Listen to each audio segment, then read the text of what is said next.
Hello dear students, welcome to Shri Karni the learning app. Karni the learning app के इस digital platform पे मैं महावीर पारिक आप सबका हार्दिक स्वागत करता हूं। तो बच्चों, एक डिजिटल प्लेटफॉर्म जो आप लोगों को प्रोवाइड किया जा रहा है और जिसकी हेल्प से आप लोग क्वालिटी एजुकेशन प्राप्त कर सकते हो। सारे सब्जेक्ट के एक्सपर्ट एजुकेटर अवेलेबल है, तो कहीं और जाने की आपको ज़रूरत नहीं है। हमारी पूरी टीम आपके लिए जो है पूरी डेडिकेशन के साथ तत्पर है काम करने को, और मैं यही आशा करता हूं कि आप भी हमारे साथ कोऑपरेट करें और जो भी काम वगैरह आपको दिया जा रहा है, जो भी लेक्चर्स आप देख रहे हैं, तो उनको सीरियसली अपनी कॉपी में नोट वगैरह करें। उनको जो है एक क्लास रूम की तरह जो है इस प्लेटफॉर्म को यूज करें। जैसे आप एक क्लास में बैठे हो, वैसे अपनी जो है सिटिंग वगैरह को आप बना के जो है अपनी पढ़ाई को करें। तो हम लोग मोशन यानी गति वाला जो चैप्टर है, चैप्टर नंबर 8, उसका जो है डिस्कस कर रहे थे, और उसका फर्स्ट पार्ट यानी लेक्चर नंबर 1 मैंने डिस्कस कर दिया था, जहां पर मैंने आपको गति क्या होती है, विस्थापन क्या होता है, दूरी क्या होती है, इनके बारे में अवगत करवा दिया था। इससे रिलेटेड कुछ क्वेश्चंस वगैरह भी मैंने आपको करवा दिए थे। तो लेट्स हैव ए रिकैप। जल्दी से हम एक ओवरव्यू देख लेते हैं कि हमने क्या क्या जो है कर लिया था। तो सबसे पहले हमने देख लिया था कि गति क्या होती है, उसके बाद देख लिया था दूरी क्या होती है, कि भाई तय किए गए पथ की कुल लंबाई दूरी होती है। फिर हमने देख लिया था कि विस्थापन क्या होता है। तो विस्थापन मतलब प्रारंभिक और अंतिम स्थिति के मध्य की सीधी दूरी जो होती है वो विस्थापन होती है। फिर देखा था एक समान गति और असमान गति। तो एक समान गति से मैं वापस स्टार्ट करने वाला हूं। कल भी मैंने इसके बारे में थोड़ा सा आइडिया आपको दे दिया था। तो चलिए शुरू करते हैं आज का लेक्चर। तो एक समान गति का मतलब क्या होता है, जैसा कि नाम से पता चल रहा है, एक समान गति है ना। एक समान गति का मतलब होता है समान समय अंतराल में समान दूरी जो तय करता है, तो उसे हम कहते हैं एक समान गति। मैंने प्रीवियस लेक्चर में भी एग्जाम्पल दिया था, जिसमें मैंने कहा था आपको कि कोई भी आपके पास कार है और वो गाड़ी पहले 10 मिनट के अंदर 10 मीटर चलती है, अगले 10 मिनट में फिर 10 मीटर चलती है, अगले 10 मिनट में फिर 10 मीटर चलती है, यानी समय अंतराल 10 मिनट है, और दूरी जो है वो आपकी है 10 मीटर या 10 किलोमीटर, जो भी आपको लेना है। इसका मतलब क्या हो गया कि दूरी जो है वो समान है समान समय अंतराल में, तो इसे हम कहेंगे एक समान गति। अब इसका अगर मैं ग्राफ के फॉर्म में आपको बताऊं, क्योंकि एक समान गति का ग्राफ भी पूछा जाता है, आपकी बुक में भी ग्राफ बना हुआ है, और तो ग्राफ कैसे आया उसकी थोड़ी सी स्टडी करते हैं। आई होप आपको थोड़ा बहुत ग्राफ का आइडिया होगा, अगर नहीं भी है तो कोई खास दिक्कत आपको होने वाली नहीं है। बस आप समझ लें कि इस तरह से ग्राफ जो है वो बनते हैं। कि माना यहां पर अगर मैं एक टेबल बना दूं, ऐसे इस तरह से एक टेबल बना रहा हूं बच्चों, इस तरह से ऊपर मैं लिख रहा हूं दूरी और नीचे मैं लिख रहा हूं बच्चों समय। जब समय 1 सेकंड है तो दूरी 1 मीटर है, समय 2 सेकंड है दूरी 2 मीटर है, समय 3 सेकंड है तो दूरी 3 मीटर है, समय 4 सेकंड है तो दूरी 4 मीटर है, 4 मीटर। अब अगर इसको मैं ग्राफ से देखूं तो मैं यहां पर इस तरह से एक ड्रॉ करूंगा।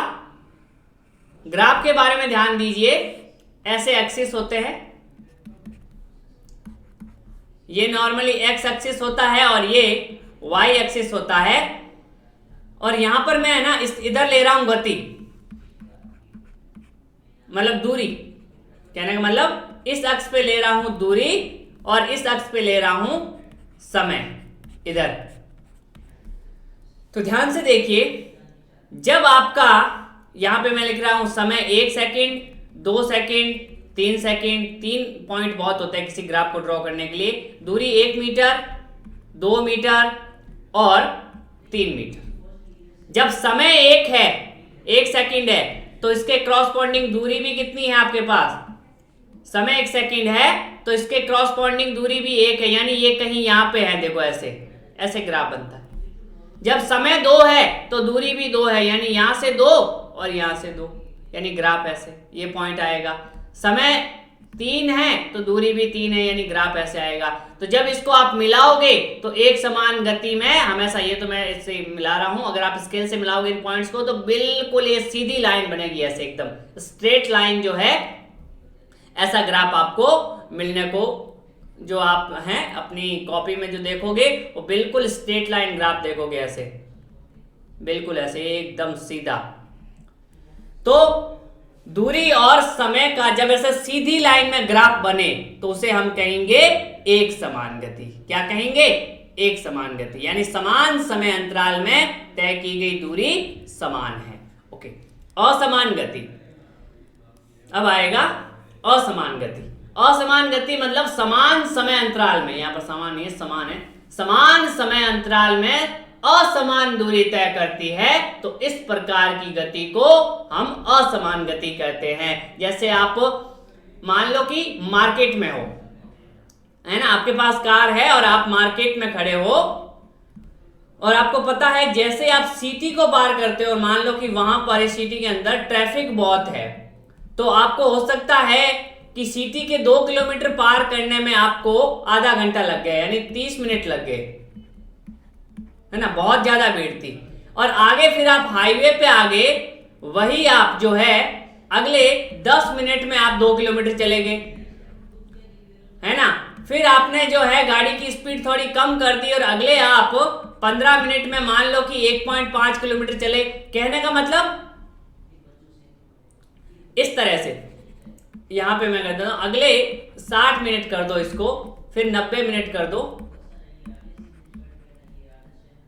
ये अंतराल 30 है तो इसको आप ऐसे कीजिए, 30-30 मिनट का अंतराल कर दीजिए, है ना, ऐसे समझिए तो ज्यादा सही रहेगा कि शुरुआत के 30 मिनट में आप 2 किलोमीटर चले, अगले 30 मिनट में 2 किलोमीटर चले और अगले 30 मिनट में आप 1.5 किलोमीटर ही चले, और मान लो कि आगे कुछ और टाइम ले लिया 30 मिनट और वहां पर आप मान लो 5 किलोमीटर चल गए। कहने का मतलब ये डेटा इंपॉर्टेंट नहीं है, इंपॉर्टेंट है कि समय अंतराल समान है लेकिन दूरियां अलग अलग भी है, कभी 2 किलोमीटर, कभी 1.5 किलोमीटर, कभी 5 किलोमीटर, यानी समान समय अंतराल में असमान दूरियां तय की है तो उसे असमान गति कहते हैं। और असमान गति का जो ग्राफ आता है बच्चों वो स्ट्रेट लाइन नहीं आता है, यानी अगर मैं दूरी और समय, जो मैंने अभी ग्राफ बनाया अपनी कॉपी में बनाना उनको, तो उनका ग्राफ कुछ ऐसे भी आ सकता है, मतलब इस तरह का, सीधी लाइन में नहीं आएगा, कुछ इस तरह का या फिर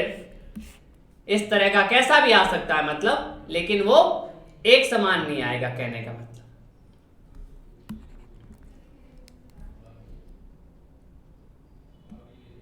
इस तरह का हो सकता है कि ऐसे आ जाए, लेकिन जो है ये समय और ये दूरी, तो ग्राफ जो है वो इस तरह का आएगा। दूरी हमेशा बढ़ती रहती है तो ग्राफ जो है वापस घटेगा तो कभी नहीं।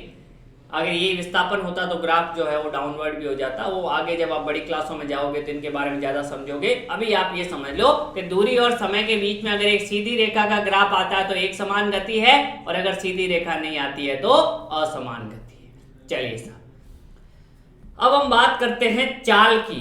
चाल इसको बोला जाता है, इसको आप ज्यादा समझोगे स्पीड। क्या बोला जाता है? स्पीड। अब स्पीड से एक बाइक राइडर जो है भगता हुआ दिखाई दे रहा है आपको, यानी कि इसके जो स्पीडोमीटर है वहां पे इसकी स्पीड लिखी होती है। आप भी गाड़ी चलाते हो या फिर आपने देखा होगा तो वो एक स्पीडोमीटर बताता है कि अभी किस स्पीड से गाड़ी चल रही है, और नॉर्मली वो आपका किलोमीटर पर आवर में होता है। ओके, तो यहां पर स्पीड की डेफिनेशन पूछी जाती, किसी वस्तु द्वारा इकाई समय में तय की गई दूरी को चाल कहते हैं। चाल किसे कहते हैं? किसी वस्तु द्वारा इकाई समय में तय की गई दूरी को क्या कहते हैं? चाल। यानी चाल का जो सूत्र होगा वो होगा चाल बराबर दूरी बट्टा समय। चाल बराबर दूरी बट्टा समय, यानी किसी वस्तु द्वारा इकाई समय में कितनी दूरी तय करती है उसे हम क्या कहते हैं? चाल कहते हैं। और इसका मात्रक जो है, कौन सा मात्रक? SI मात्रक, ये ध्यान रखना। तो दूरी का मात्रक क्या होता है? दूरी का मात्रक कल बताया था मीटर होता है, और समय का एसआई मात्रक सेकंड होता है। तो चाल का एसआई मात्रक क्या हो जाएगा? दूरी के लिए मीटर बट्टे में सेकंड, तो मीटर बट्टे सेकंड, इसको अगर अंग्रेजी भाषा में लिखें तो छोटा m और छोटा s जो है ऐसे लिख सकते हो, m बट्टे s। इसी का एक होता है सीजीएस मात्रक, है ना। ये छोटे छोटे सवाल है जो पूछे जाते हैं एग्जाम में एक एक नंबर में। सीजीएस मात्रक, सीजीएस यानी मीटर, दूरी को सीजीएस में किस में लिखा जाता है? सेंटीमीटर में लिखा जाता है, तो हो जाएगा सेंटीमीटर बट्टे समय को वैसे ही सेकंड में ही लिखा जाता है, तो सेंटीमीटर बट्टे सेकंड, और अंग्रेजी भाषा में इसको छोटा सी, छोटा m और छोटा s डिवाइड में लिख सकते हो आप लोग। तो ये चाल के बारे में बात हुई। एक जो सबसे फेमस मात्रक है जो हम यूज करते हैं वो है किलोमीटर प्रति घंटा, यानी किलोमीटर प्रति घंटा, जो आपकी बसों में, गाड़ी में नॉर्मली जो होता है वो किलोमीटर प्रति घंटा में जो है वो चाल को बताता है। तो ये सारे जो मात्रक है वो हम लोग यूज करते हैं, किसके लिए? चाल के लिए। ओके जी, अब यहां पर ये सारी चीजें आपको पीडीएफ में मिल जाएगी, तो यहाँ पे ऑलरेडी लिख रखी है। जैसे चाल का मात्रक मीटर प्रति सेकंड होता है, इसको m बट्टे s लिख सकते हो। चाल के अन्य मात्रक सेंटीमीटर प्रति सेकंड है, किलोमीटर प्रति घंटा है। चाल एक अदिश राशि है, मैंने कल भी बताया था। अदिश राशि वे राशियां जिनको व्यक्त करने के लिए दिशा की जरूरत नहीं होती है, तो चाल को व्यक्त करने के लिए दिशा की जरूरत नहीं होती है, तो ये अदिश राशि है। चाल कैसी है? अदिश राशि है, और ये हमेशा कैसी होगी? हमेशा क्या होगी? धनात्मक होगी।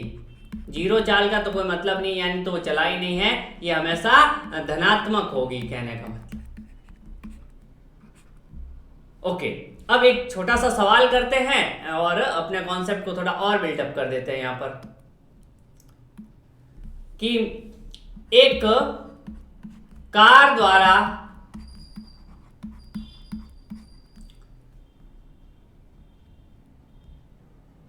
तीन घंटे में तय की गई दूरी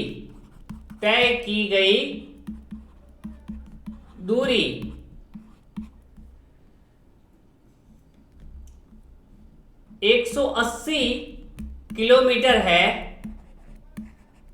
तो उसकी चाल ज्ञात करो।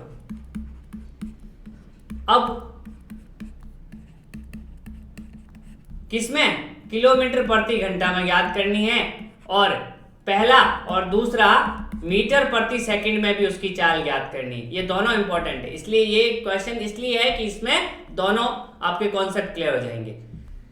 तो अब चाल का मतलब क्या हुआ कि भाई 3 घंटे में चला है 180 किलोमीटर, मतलब किलोमीटर प्रति घंटा का मतलब क्या भाई? 1 घंटे में कितना चला है ना? 1 घंटे में कितना चला है, यानी अगर मैं इसका आंसर लिखना चाहूं तो पहला लिख सकता हूं, पहले का।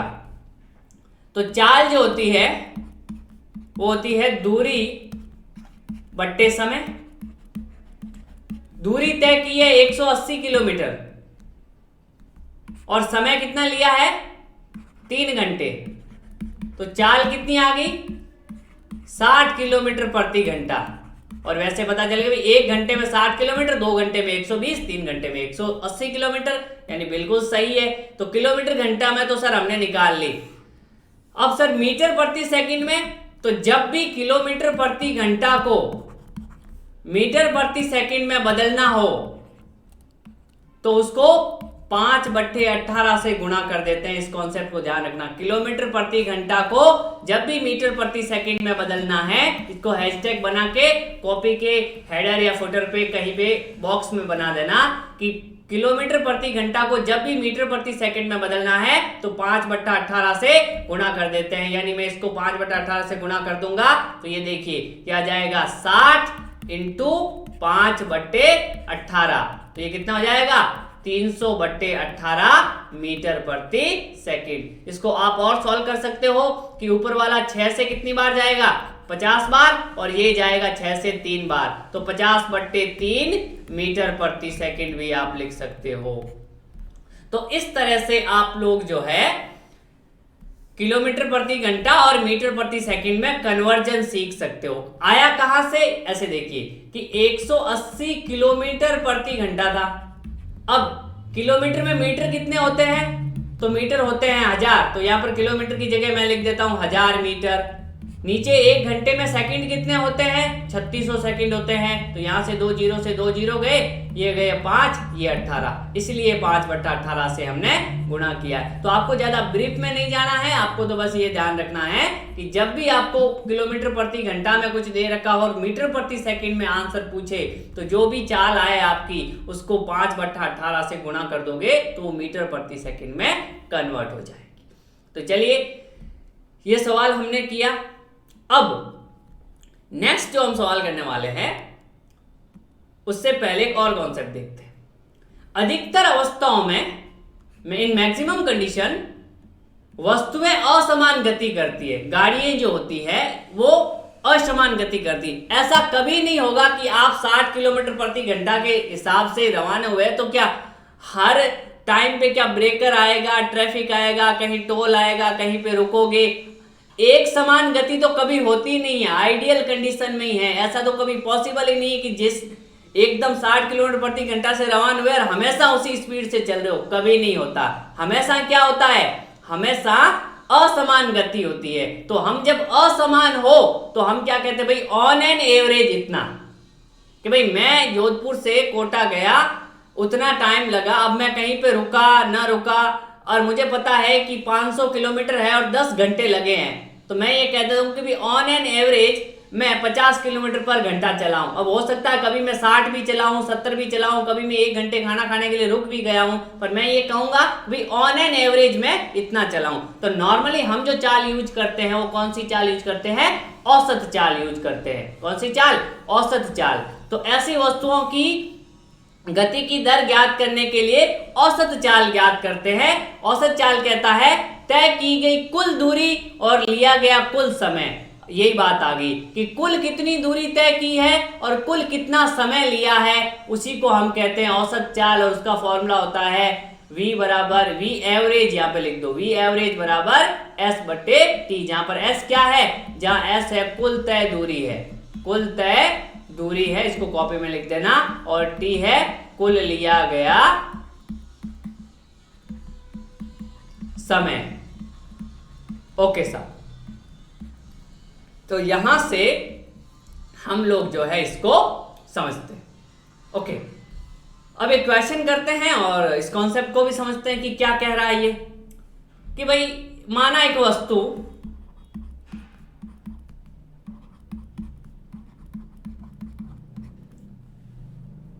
पहले घंटे में 10 किलोमीटर चलती है,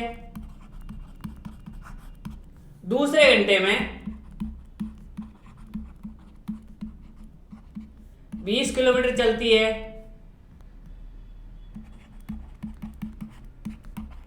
और तीसरे घंटे में 12 किलोमीटर चलती है। इसकी औसत चाल ज्ञात करो।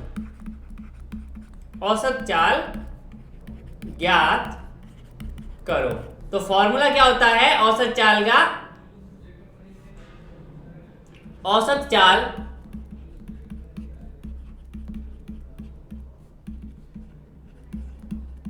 कुल दूरी बट्टा कुल समय, कुल दूरी बट्टा कुल समय। यहां पर ये वाला फॉर्मूला, कुल दूरी बट्टा कुल समय। तो यहां से देखिए कुल दूरी कितनी है, तो यहां पे v एवरेज, कुल दूरी देखो, पहले घंटे में 10 किलोमीटर यानी 10, प्लस दूसरे घंटे में 20 किलोमीटर 20, प्लस तीसरे घंटे में 12 किलोमीटर। कुल समय 1 घंटा पहले घंटे में यानी 1 घंटा, फिर ये दूसरा और ये तीसरा, टोटल कितने घंटे लिए? तो 3। तो यहां से कितना आ जाएगा? 10 प्लस 20 30 प्लस 12 42 बट्टे 3। कितना आ जाएगा यहां पर? ये आ जाएगा आपके पास 1 और 4, तो 14 किलोमीटर पर आवर, यानी ऑन एन एवरेज वो 14 किलोमीटर 1 घंटे में चला है। पर क्या इसमें चला है? नहीं, इसमें क्या असमान चला है, पर हमने एवरेज ये मान लिया कि 1 घंटे में 14 किलोमीटर चला है वो। तो इस तरह से हम क्या करते हैं, एवरेज, ये यहाँ पे अगर कवर हो रहा है तो मैं नीचे लिख रहा हूं 14 किलोमीटर पर आवर। तो इस तरह से हम लोग जो है औसत चाल ज्ञात करते हैं। तो आई थिंक आपको चाल और औसत चाल के बीच जो फर्क होता है वो क्लियरली समझ आ गया होगा कि भाई किस तरह से हम जो है दोनों में डिफरेंस जो है वो समझते हैं। ओके, तो ये तो बात हो गई किसकी, चाल की। ओके, अब यहां पर आगे बात करते हैं हम वेग की। किसकी? अब बात करेंगे वेग की। तो वेग क्या होता है?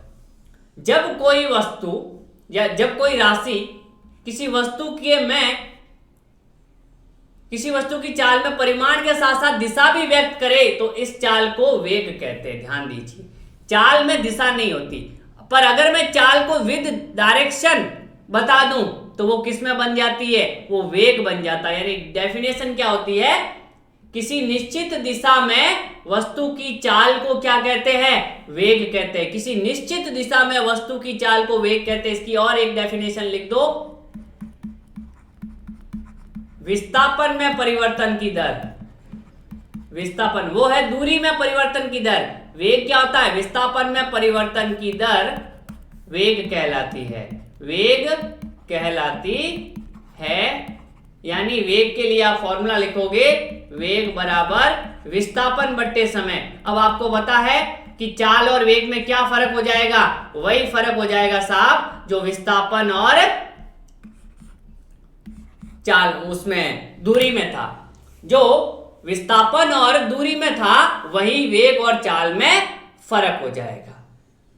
यानी किसी निश्चित दिशा के अंदर हम वस्तु की चाल को क्या कहते हैं, वेग कहते हैं। वेग का मात्रक वही होता है जो आपका चाल का होता है, यानी वेग का मात्रक भी मीटर प्रति सेकंड होता है, लेकिन वेग सदिश राशि है जबकि चाल अदिश राशि है। किसी वस्तु का वेग एक समान भी हो सकता है और असमान भी हो सकता है। ये सारी चीजें हम देखेंगे। तब ध्यान दीजिए, यहां पर क्वेश्चन को समझिए कि एक क्वेश्चन करवाता हूं, वहां से आपको ये कॉन्सेप्ट समझ में आएगा कि एक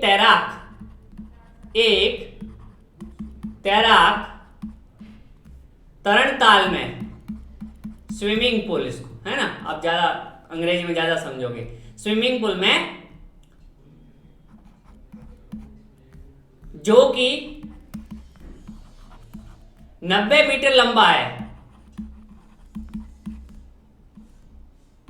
जो कि 90 मीटर लंबा है, तैरकर एक छोर से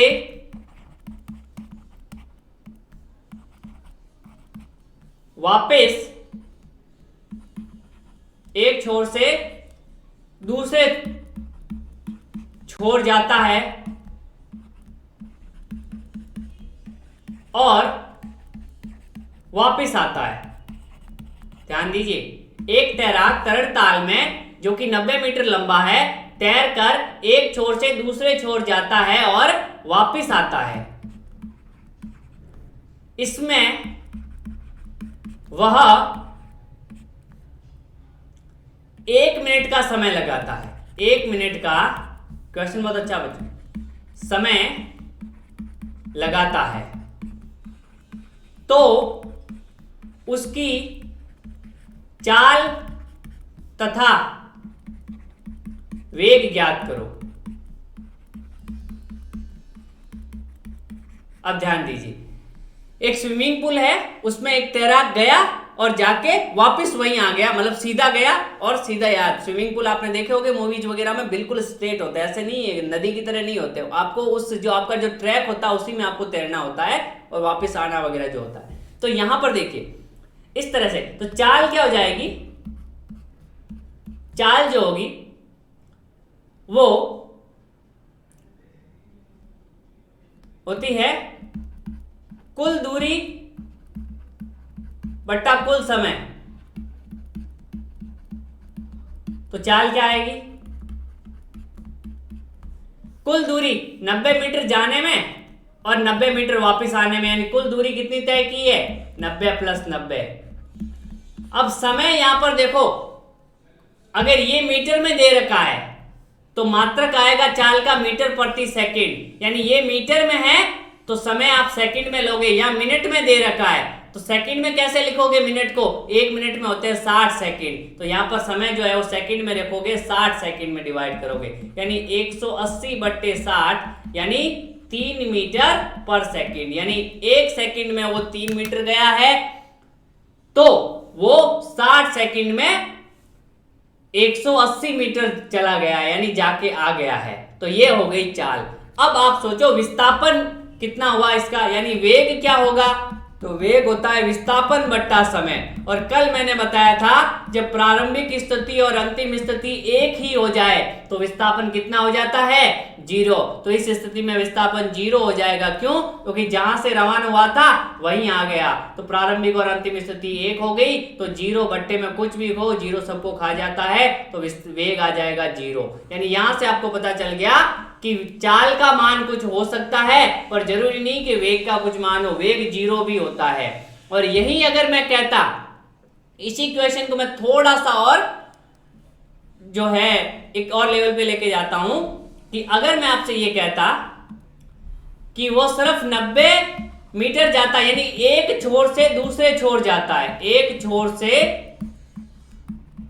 दूसरे छोर जाता है, यानी वापस नहीं आता है, छोर जाता है, तो यहां पर दूरी क्या होती? तो दूरी भी 90 मीटर होती और विस्थापन भी 90 मीटर ही होता।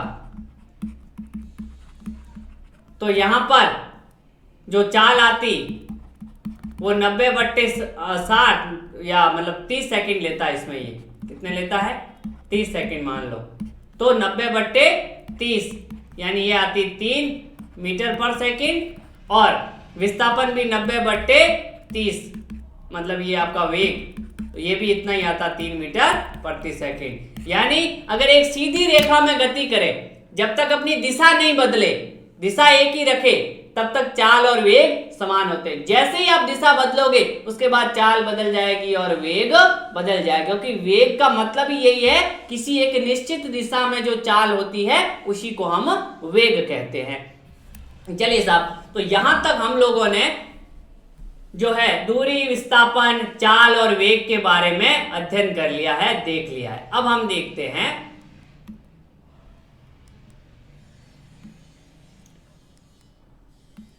किसी वस्तु की चाल निश्चित दिशा में होती है तो उसको हम वेग कह देते हैं। जब एक वस्तु सीधी रेखा में बदलती हुई चाल के साथ गति कर रही है तो हम इसे, इसकी दर के परिमाण को औसत वेग के रूप में व्यक्त करते हैं। तो औसत वेग होता है प्रारंभिक वेग बट्टा अंतिम वेग, यानी कभी वो u से चल रही है चाल से, कभी v से चल रही है, तो हम औसत वेग निकालते हैं। तो पहले कैसे चली? u से, बाद में चली v से बट्टे 2, इसको कहा जाता है औसत वेग। तो ये फॉर्मूला भी आप ध्यान रखो कि एक ही दिशा में चल रही है तो उसकी चाल बदलेगी, यानी कभी धीरे होगी कभी तेज होगी, तो हम वेग कैसे निकालेंगे? तो प्रारंभिक वेग बट्टा अंतिम वेग बट्टे प्रारंभिक वेग प्लस अंतिम वेग बट्टे 2। चलिए, अब वेग के प्रकार, कितने प्रकार के वेग होते हैं? तो एक समान वेग यानी यूनिफॉर्म वेलोसिटी, जब समान समय अंतराल में समान विस्थापन हो तो इसे हम एक समान वेग कहते हैं, वही दूरी वाला कॉन्सेप्ट। और दूसरा असमान वेग, जब कोई वस्तु समान समय अंतराल में असमान विस्थापित होती है तो इसे हम क्या कहते हैं? असमान वेग कहते हैं। चलिए साहब, एक समान वेग यानी वेग में परिवर्तन हो रहा है, वेग में परिवर्तन नहीं हो रहा है, इसका मतलब कि वो एक समान वेग है, और वेग में परिवर्तन हो रहा है इसका मतलब वो असमान वेग है। चलिए साहब, अब यहां पर हम लोग नेक्स्ट बात करते हैं त्वरण की। ये भी काफी इंपॉर्टेंट है, और जब दूरी, चाल ये सब समझ आया तो अब त्वरण भी आएगा। तो इकाई समय में किसी वस्तु के, ये ध्यान देना, वेग में परिवर्तन की दर, चाल नहीं है, वस्तु के वेग में परिवर्तन की दर को त्वरण कहते हैं। इसको ए से जो है सूचित किया जाता है या प्रदर्शित किया जाता है। इसका एसआई मात्रक जो होता है, इसको ब्रैकेट में लिख देना, मीटर बट्टे सेकंड स्क्वायर होता है। एसआई मात्रक क्या होता है? मीटर बट्टे सेकंड स्क्वायर होता है। यानी वस्तु के वेग में परिवर्तन की दर को हम क्या कहते हैं? त्वरण कहते हैं। एक समान सरल रेखीय गति में वेग में परिवर्तन। अब ध्यान दीजिए, तो मैं इसको थोड़ा फॉर्मूले के फॉर्म में बता देता हूं आपको। तो त्वरण जो होता है वो होता है वेग में परिवर्तन बटा समय अंतराल, और इसका मात्रक जो होता है एसआई मात्रक, इसको लिख देना मीटर बट्टे सेकंड स्क्वायर। एक क्वेश्चन कीजिए, यदि एक वस्तु का वेग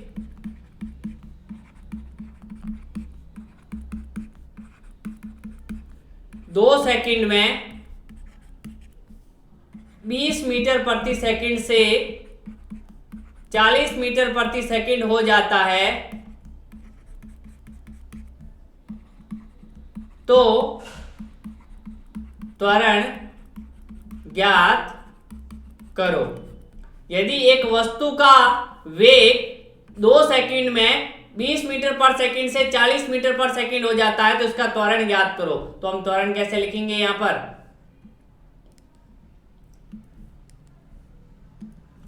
तो त्वरण होता है वेग में परिवर्तन बट्टा समय। यानी त्वरण को आप ऐसे लिखोगे, अंतिम वेग, ये फॉर्मूला ज्यादा स्टैंडर्ड रहेगा। अंतिम वेग, वेग में परिवर्तन मतलब अंतिम वेग माइनस प्रारंभिक वेग बट्टा समय अंतराल। यानी कितना समय इसने लिया है। तो अंतिम वेग कितना है? 40 मीटर प्रति सेकंड, प्रारंभिक वेग 20 मीटर पर सेकंड, और समय लिया है 2 सेकंड। यानी कितना हो जाएगा? 20/2, यानी 10 मीटर प्रति सेकंड स्क्वायर। यानी 1 सेकंड में 10 मीटर प्रति सेकंड का चेंज हुआ है। तो 2 मीटर में कितना हो जाए, 2 सेकंड में कितना हो जाएगा? 1 सेकंड में इतना चेंज हुआ है, तो 2 सेकंड में 20 का, यानी 40, 20 से कितना हो जाएगा? 40। तो इस तरह से हम त्वरण को निकालते हैं। ध्यान दीजिए, तो ये त्वरण के बारे में बात होगी कि अंतिम वेग माइनस प्रारंभिक वेग, और इसको समय अंतराल से भाग दे दिया। अब एक समान सरल रेखीय गति में वेग में परिवर्तन। समय के साथ वेग नियत रहता है। इस अवस्था में किसी भी समय अंतराल में वेग में परिवर्तन शून्य है। यानी अगर एक समान गति हो रही है, एक समान गति का मतलब क्या हो गया? का मतलब हुआ वेग नियत है। क्या है? नियत है।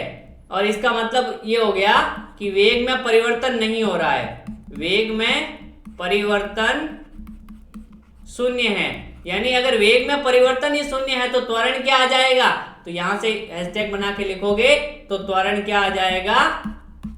शून्य आएगा। क्यों? क्योंकि वेग में परिवर्तन बट्टा समय तो हम लिखते हैं, वेग में परिवर्तन बट्टा समय। अगर वेग में परिवर्तन ही 0 है तो फिर तो क्या हो जाएगा?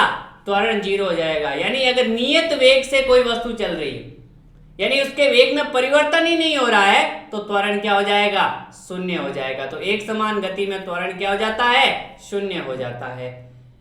अब त्वरण असमान भी हो सकता है और एक समान भी हो सकता है। तो एक समान त्वरण किसे कहते हैं? जब कोई वस्तु का वेग समान समय अंतराल में समान त्वरण उत्पन्न कर रही है तो वस्तु के ऐसे त्वरण को एक समान त्वरण कहते हैं। एक समान त्वरित गति, किसी वस्तु की गति में एक समान त्वरण उत्पन्न हो रहा हो तो इस गति को हम एक समान त्वरित गति या समत्वरित गति कहते हैं। समत्वरित मतलब, समत्वरित गति का मतलब है त्वरण जो है वो नियत है। क्या है? त्वरण नियत है। यानी समय के साथ त्वरण बदल नहीं रहा है। मान लो कि त्वरण उसका 10 मीटर प्रति सेकंड स्क्वायर एक बार हो गया है तो पूरी गति के दौरान त्वरण एक यही रहेगा। इसका उदाहरण है गुरुत्व के अधीन गति, गुरुत्व के अधीन गति यानी किसी वस्तु को आप ऊपर से छोड़ते हो तो जो गति होती है वो क्या होती है, एक समान गति होती है, समत्वरित गति होती है। यानी त्वरण क्या रहता है, त्वरण नियत रहता है, समय के साथ त्वरण बदलता नहीं है। मान लो जिस गाड़ी का जैसे त्वरण 10 मीटर प्रति सेकंड स्क्वायर है तो पूरी गति के दौरान अगर उसका त्वरण वही रहे, बदले नहीं, तो हम उसको कहते हैं समत्वरित गति या एक समान त्वरित गति। और आगे हम गति के समीकरण वगैरह पढ़ेंगे तो वो एक समान त्वरण के लिए ही मान्य होते हैं, अगर त्वरण बदलता है तो वो मान्य नहीं होंगे।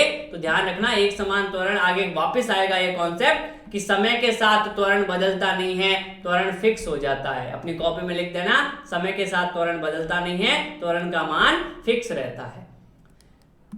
तो ये था आज का टॉपिक और लेक्चर, जिसके अंतर्गत हम लोगों ने चाल क्या होती है, वेग क्या होता है, त्वरण क्या होता है, एक समान गति क्या होती है, असमान गति क्या होती है, औसत चाल क्या होता है, वेग और चाल में अंतर क्या होता है। तो आपके लिए जो होमवर्क रहेगा, जो एक आपको अपनी कॉपी में लिखना है इस लेक्चर की हेल्प से, वो लिखना है वेग तथा चाल में अंतर। चाल में 3 अंतर लिखने हैं आपको, 3 अंतर लिखो। आप अगर इनको देखोगे तो आपको समझ में आ जाएगा कि वेग और चाल में क्या फर्क होता है।